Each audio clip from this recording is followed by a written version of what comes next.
नमस्कार दोस्तों। Law of one यानी एक का कानून, या कह लीजिए एक का ज्ञान, या कह लीजिए एक के तरीके। यह उसका 15वां सत्र है जो कि जनवरी 30 1981 को रिकॉर्ड किया गया था। दोहराया जाता है कि इस किताब द्वारा दी गई सभी सूचनाएं और जानकारियां आप जान भी सकते हैं, मान भी सकते हैं, नज़रअंदाज भी कर सकते हैं और सिरे से खारिज या नकार भी सकते हैं, क्योंकि यह आपकी फ्री विल है जो कि अनंत रचयिता द्वारा आपको दी गई है। एक और बात कही जाती है कि लॉ ऑफ वन पूरी तरह से सबके लिए फ्री है। यदि कोई इकाई या व्यक्ति इसको निजी स्वार्थ के लिए इस्तेमाल करे तो वह उसकी व्यक्तिगत जिम्मेदारी होगी। तो जैसा कि रा हमेशा अपने सत्र को शुरू करते हुए बोलते हैं कि अब हम तुम्हारा स्वागत अनंत रचयिता के प्रेम और रोशनी में करते हैं। अब हम तुमसे बात करने के लिए तैयार हैं। तो पहला सवाल डॉन करते हैं, इस धरती पर लोगों में जल्दी बुढ़ापा क्यों आता है? तो रा कहते हैं, तीसरी घनत्वता, जहां तुम रह रहे हो वहां के लोगों का सोचने का तरीका जैसा है वैसे ही तुम्हारे आसपास की फील्ड है। जो तुम सोच रहे होते हो उसके अंदर एक इथेरिक पोर्शन होता है। तो दोस्तों यहाँ पे वो कह रहे हैं आसपास की फील्ड है। फील्ड का मतलब हो गया जैसे हम चलते हैं धरती के चारों ओर, जैसे गोल बनी एक फील्ड होती है ना, जैसे वो लक्ष्मण रेखा सी होती है, ऐसे ही हर व्यक्ति के चारों ओर इस तरीके की बनी होती है। और इथेरिक पोर्शन वो होता है कि उसी के अंदर भी ना बहुत अंदर अंदर जाके घनत्वताएं होती हैं, जहां पर उन्हीं फील्ड्स को और भी लोग शेयर कर रहे होते हैं आपसे। तो आगे रा कहते हैं, जो कि इस स्पेस में है पर अंदर जाकर है। तुम्हारे वहां के लोगों के बीच में सौहार्द भावना ना होने के कारण, सबके साथ मिलकर ना रहने के कारण यह है। तुम्हारे ग्रह के चारों ओर जो इलेक्ट्रोमैग्नेटिक एनर्जी, या कह लीजिए विद्युत चुंबकीय क्षेत्र, वह इसे स्ट्रेन कर रही होती है। स्ट्रेन मतलब दोस्तों इसे खींच रही होती है हायर ऑक्टेव से लोअर ऑक्टेव में, यानी धरती से गैलेक्सी के सेंटर से जब तुम्हारे पास पहुंचती है तो वहां पट जाती है। बहुत ज़्यादा बढ़ जाने की वजह से ऊर्जा पैटर्न तुम्हारे अंदर, जो कि तुम्हारे ग्रह के हैं, एक साथ में जो होने चाहिए नहीं हो पाते। उससे तुम्हारी लाइफ या कह लो ज़िंदगी कम हो जाती है, क्योंकि लोग जैसा जैसा सोचते जाते हैं वैसा वैसा होता चला जाता है। उसकी वजह से ज़्यादातर लोगों का सोचना प्यार और मिलकर आगे निकलने का नहीं होता है। तो प्रोग्रेस या प्रगति आगे निकलने की नहीं होती है, इसलिए प्रगति रुक जाती है, तो तुम लोगों की उम्र भी रुक जाती है। तो दोस्तों यहाँ पे जो रा ने कहा ना, हमने उसका एक मॉडल बनाया था। तो ये होता क्या है, जैसे कि आप अभी स्क्रीन पर देख रहे होंगे, यहाँ से जो हमारी आकाशगंगा है उसके सेंटर से चलेगी, यहीं पे कहीं हमारा सूरज है, लेकिन हमने यहाँ से उठा के सूरज को यहाँ बना दिया। तो यहाँ से ये जो ऊर्जा है बिल्कुल सीधी चलेगी सूरज की तरफ, और सूरज के अंदर से होते हुए बिल्कुल सीधी आएगी धरती की तरफ। अब धरती के अंदर जितने भी लोग रह रहे होते हैं, ये जाके बिल्कुल ऐसे बिखर जाती है, सबके ऊपर बिखरेगी, लेकिन जाएगी सबके ऊपर बराबर। परंतु ये पूरा का पूरा इसका डिपेंडेंट करता है, या कह लो कि ये उसके ऊपर निर्धारण है कि कोई व्यक्ति किस तरीके की सोच रखता है ना, ये उतना उसके ऊपर उतना ही काम कर पाएगी जितना उसकी सोच है। यदि उसकी प्रेम और सौहार्द की सोच है तो ये उसके ऊपर अच्छी तरीके से काम करेगी। लेकिन किसी की विभाजित दिमाग है, किसी की सोच में विभाजन है, या किसी को एक के कायदे नहीं पता है या एक के तरीके नहीं पता है और उसके तरीके से अपनी ज़िंदगी नहीं जीता है, तो फिर उसके हिसाब से ये उनके ऊपर उतना काम नहीं कर पाती, कारगर नहीं साबित हो पाती, और इस वजह से लोगों की उम्र जो है वो कम होनी शुरू हो जाती है। तो खैर अगला सवाल डॉन करते हैं, तो क्या मैं ऐसा अनुमान लगाकर चलूं जो आपका धरती की मदद करने का कारण यह है, जो धरती की जनसंख्या है, आप दूसरों को लॉ ऑफ वन के मतलब तथा रचयिता के बनाए हुए रूल या तरीके सिखाओ। जब वह उनको सीख जाए वह आगे आगे बढ़ना शुरू करें, ताकि उनकी उम्र जो ज़्यादा होनी चाहिए थी वह उसी डायरेक्शन या उसी दिशा में निकल जाए कि उनकी उम्र भी बढ़ जाए। तो रा कहते हैं, हाँ तुम्हारा अनुमान काफ़ी हद तक ठीक है। तो अगला सवाल डॉन करते हैं, इसका मतलब अगर हमारी धरती के लोगों को लॉ ऑफ वन समझ में आ जाए और वह इसका इस्तेमाल करके दूसरों की सेवा करने वाला जो रास्ता है उसे अभ्यास में लाएं, तो क्या हमारी धरती के लोगों की भी उम्र बढ़ सकती है? क्या यही वह तरीका है जिसमें हमें अभ्यास में लाना चाहिए? तो रा कहते हैं, हाँ तुम सही कह रहे हो। कभी देखना कि जो पिछले तुम्हारे लोग हैं वहाँ की ज़िंदगी से अभी की ज़िंदगी को देखना। जो अब बच्चे आ रहे हैं, युवा पीढ़ी तुम्हारी, उसको देखना कि पहले के ज़माने में तुम्हारे यहाँ पर लंबी लंबी जिंदगियाँ हुआ करती थी लोगों की, लेकिन अब यह देख रहे हो कि उनके अनुभव छोटे छोटे होते चले जा रहे हैं। अब आप देख रहे हैं कि वह जल्दी मरना शुरू हो रहे हैं। पहले के जो लोग थे वह इसका इस्तेमाल करते थे, इस कानून का, एक के कानून का। वह सब सौहार्द भाव से निकलते थे आगे, एक दूसरे के साथ प्रगति करते थे। पर अब सबके दिमाग इतने बट गए हैं कि अब एक दूसरे की सेवा देने की बजाय आप लोग अलग अलग अपनी सेवा की तरफ काम कर रहे हो। इस वजह से आप देखोगे कि जो लोगों की उम्र है वह भी कम हो गई है। और दोस्तों ये बात वास्तविकता में है भी, हमने भी देखा है कि हमारे पहले के ज़माने के जो लोग हुआ करते थे उनकी उम्र वास्तविकता में बहुत लंबी लंबी हुआ करती थी, क्योंकि आपस में प्रेम प्यार बहुत ज़्यादा था। अब प्रेम प्यार तो है नहीं, हर व्यक्ति यही सोचता है कि भाई मेरा मेरा फ़ायदा मेरा फ़ायदा मेरा फ़ायदा के चक्कर में, मतलब मुझे चाहिए मुझे चाहिए। उस चक्कर में क्या हो रहा है, सबके दिमाग विभाजित हो गए तो उम्र भी कम होनी शुरू हो गई। यहाँ पर राह यही कहना चाह रहे हैं।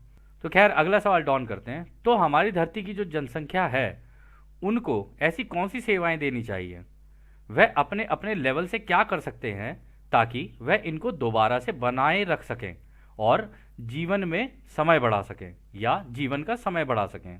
तो रा कहते हैं सेवा तो एक ही है, क्रिएटर ने जो बनाया है वह लॉ ऑफ वन ही है, यानी एक का कानून ही है। अपने आप को सरेंडर करना क्रिएटर को कि हे पिता मैं तैयार हूं अपनी सेवा देने के लिए। इससे वह यूनिटी यानी वह एकता रचयिता से जाकर मिल जाती है। वहीं से एक फाउंटेन हेड फव्वारा निकलता है, मतलब वहां से एक फव्वारा सा निकलता है जिससे उसे ऊर्जा मिलनी शुरू होती है या ज्ञान मिलना शुरू होता है। जो भी एक अनंत रचयिता को ढूंढने निकलेगा उसके अंदर स्वयं ही धीरे धीरे ब्रह्मांड की अनगिनत अनंत बुद्धिमानिता आती जाती है। वह बुद्धिमान होते चले जाते हैं क्योंकि वह उसके रास्ते पर चलना शुरू कर देते हैं। इस ढूंढने की वजह से कई सारे मौके उनके पास आते हैं और जैसे जैसे वह मौके आते हैं वह अपने दिमाग से उन्हें समझकर उन पर काम करने लग जाते हैं कि यहाँ पर हमें सेवा करने का मौका मिल रहा है तो क्यों ना अपनी सेवा दी जाए। और उसकी वजह से उनके शरीर के अंदर जो अलग अलग चक्र होते हैं वह खुलते चले जाते हैं और जब वह खुलते चले जाते हैं तो उन्हें मायाजाल का ज्ञान भी होता चला जाता है। और जब उन्हें मायाजाल का ज्ञान होने लग जाता है तो उन्हें पता चल जाता है कि इस तरह से सेवा करनी ही है हमको। तभी हम तुम्हें कह रहे हैं कि कुछ लोग तो हीलर बन जाते हैं, यानी इलाज कर देते हैं दूसरों का, कुछ दूसरों के लिए काम करने लग जाते हैं, कुछ शिक्षक बन जाते हैं यानी टीचर्स बन जाते हैं या गुरु बन जाते हैं।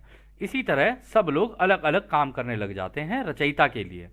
तो दोस्तों यहाँ पे ये जो कह रहे हैं ना कि टीचर बन जाते हैं, ये सारी चीज़ें बन जाते हैं, दोस्तों टीचर, एक अच्छा टीचर वो होता है जो बच्चों को सिखा के ना उनको ये बोल दे कि भाई अब तुम अपने अपने रास्ते पर खुद चलो। ये ना हो कि तुम मेरे ऊपर डिपेंडेंट हो जाओ, हर छोटी छोटी चीज़ तुम मेरे से पूछ रहे हो। क्योंकि दोस्तों होता क्या है कि जब आप हर चीज़ अपने टीचर से अगर पूछ पूछ के कर रहे हो ना तो आपकी प्रगति रुक जाती है। इसका मतलब आपने अपने आप को खुद ही गुलामी के रास्ते पर डाल दिया, आप खुद ही उसके ऊपर डिपेंडेंट हो गए। और एक अच्छा टीचर वही होगा कि आपको तरीके बता दे कि ये तरीके हैं, अब तुम देख लो क्या करना है तुम्हें, ताकि अपने दिमाग का पूरा इस्तेमाल करके आगे निकला जा सके। और वो भी उस रास्ते पर जो कि अनंत रचयिता का, यानी दूसरों की सेवा करने का। अब दूसरों की सेवा करने के कई तरीके हो सकते हैं। भाई कोई भूखा है उसे खाना दे दिया, किसी को किसी चीज़ की ज़रूरत है उसको वो दे दी, तो इस तरीके से सेवा होती है। अब यानी ये भी एक तरीका है, जैसे आपको एक का ज्ञान मिला, ठीक है, जैसे ही आपको मिला, आपको मिलते ही थोड़ा थोड़ा जैसे ही समझ में आने लगा आपने दूसरे को दे दिया। लेकिन दूसरे को देते वक्त इस चीज़ का खास ध्यान रखना चाहिए होता है कि उसकी आज़ादी का उल्लंघन ना हो। मतलब आप ऐसे कर सकते हो कि जैसे उससे पूछ लिया कि जैसे एक सवाल है कि क्या आपको पता है कि सत्युग तो मिलता नहीं है, ये तो लिया जाता है। यदि उसने कहा कैसे, तब आप उसे एक का ज्ञान दे सकते हैं। लेकिन आप ऐसे नहीं कर सकते कि नहीं नहीं ये एक का ज्ञान है, इसको जान इसको जान इसको जान, तब वो एक तरीके से सामने वाले के ऊपर ज़बरदस्ती हो जाती है। और जब आप किसी के साथ ज़बरदस्ती करेंगे तो आप देखेंगे कि वो आपके पास नहीं आ रहा है, आपसे दूर हट रहा है। इसीलिए कहा जाता है कि कभी कभी हम लोगों को लगता है कि हम तो आज़ादी का पालन कर रहे हैं अपनी, लेकिन सामने वाला दूर हो रहा है। वो सामने वाला दूर इसलिए हो रहा है कि आपने तो अपनी आज़ादी का इस्तेमाल कर लिया पर सामने वाले की आज़ादी का उल्लंघन कर दिया है। यदि सामने वाला आपकी बात को या तो मान सकता है या नज़रअंदाज कर सकता है या सिरे से खारिज कर सकता है, इन तीनों में से जो भी होगा ना वो आपको मतलब मान लेना चाहिए कि हाँ भाई इन तीनों में से जो भी चीज़ है ना मुझे मंजूर है। लेकिन ज़बरदस्ती नहीं। आप पूछ सकते हो और मांग सकते हो। रचयिता ने लॉज इस तरीके से बनाई थी कि रचयिता ने कहा था कि ये लो, मैं तुम्हें आज़ादी दे रहा हूँ और ये आज़ादियाँ मुझ पर भी वो है लागू। तुम किसी को ये नहीं कह सकते कि तुम ऐसा कर और ऐसा ना कर, दोनों ही चीज़ें नहीं कह सकते। पूछ सकते हो और मांग सकते हो। तुम मांगना और पूछना, इससे दो चीज़ें होती हैं। ये होता है कि जब आप मांगने और पूछने लग जाते हो ना, तो प्रेम का संबंध बनने लग जाता है। लेकिन जब आप अपनी चीज किसी के ऊपर थोपने लग जाते हो ना, तो प्रेम कम होने लग जाता है और वो गुस्से में तब्दील हो जाता है सामने वाले के अंदर। या कह लो वह सामने वाला आपसे इरिटेट होने लग जाता है और पीछे हटना शुरू हो जाता है। तो यहां पर वो यही कह रहे हैं कि शिक्षक बनो, लेकिन ऐसे भी मत बन जाना कि सारे के सारे तुम पर डिपेंडेंट हो जाएं। उनको ये ज्ञान दो और खुद वहां से चले जाओ। ये इसी तरीके से होता है। तो खैर, अगला सवाल डॉन करते हैं। इसका मतलब, अगर कोई लॉ ऑफ वन यानी एक का ज्ञान सीख ले और अपने आप उसके हिसाब से काम करने लग जाए और अपने आप को संतुलित कर ले, तो क्या उसकी भी जो उम्र है वह तेजी से कम होती चली जाएगी? तो रा कहते हैं, एक पूरी तरह से संतुलित व्यक्ति दिखने में वृद्ध होने के बजाय थक जाएगा। जैसे जैसे वह अभ्यास सीखता चला जाता है, वह धरती छोड़कर चला जाता है। इस तरह से वृद्धता को मरना नहीं बल्कि समाधि कहा जाता है।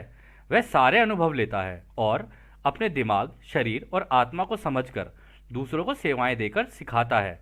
ऐसा करते करते वह इस स्तर पर पहुंच जाता है कि वह थक जाता है और अपना शरीर छोड़कर उच्च आयामों की तरफ यानी रचयिता की तरफ निकल जाता है। एक का ज्ञान धीरे धीरे आता है और शरीर बहुत तेजी से बूढ़ा होना शुरू कर देता है। तो दोस्तों, यहाँ पर भी देखो उन्होंने ये कहा कि हम अपनी ज़िंदगी में जो कर रहे होते हैं ना, वो सारे अनुभव होते हैं। अब इन अनुभवों को हम कैसा चाहते हैं, दूसरे की सेवा के लिए या खुद की सेवा के लिए? दोनों ही तरीके हैं। अभी आगे जाके राव उसको क्लियर करेंगे कि इन दोनों रास्तों पर चलने के तरीके होते हैं अपने अपने। तो यहाँ पर यह कि यदि आप दूसरों की सेवा कर रहे हो ना, तो आप थक जाओगे। ऐसा नहीं है कि आपके अंदर ऊर्जा आएगी, उल्टा आप थकना शुरू हो जाते हो।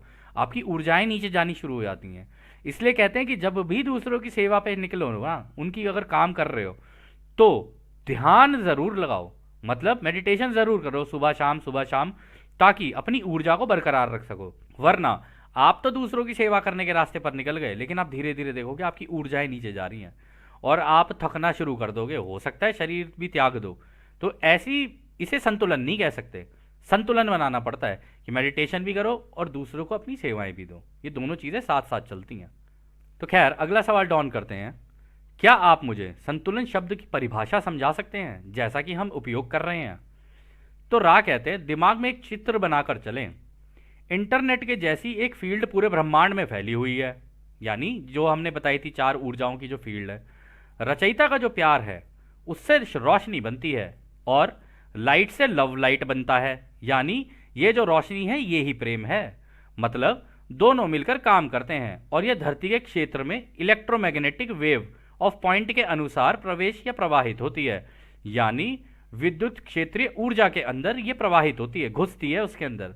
यह स्ट्रीमिंग या कह लो यह ऊर्जा उन सभी के लिए उपलब्ध होती है जो धरती की तरह ही इलेक्ट्रोमैग्नेटिक यानी विद्युत चुंबकीय ऊर्जा का जाल होते हैं और उनमें वह बिंदु होते हैं जिससे कि यह ऊर्जा उनमें प्रवेश कर सके।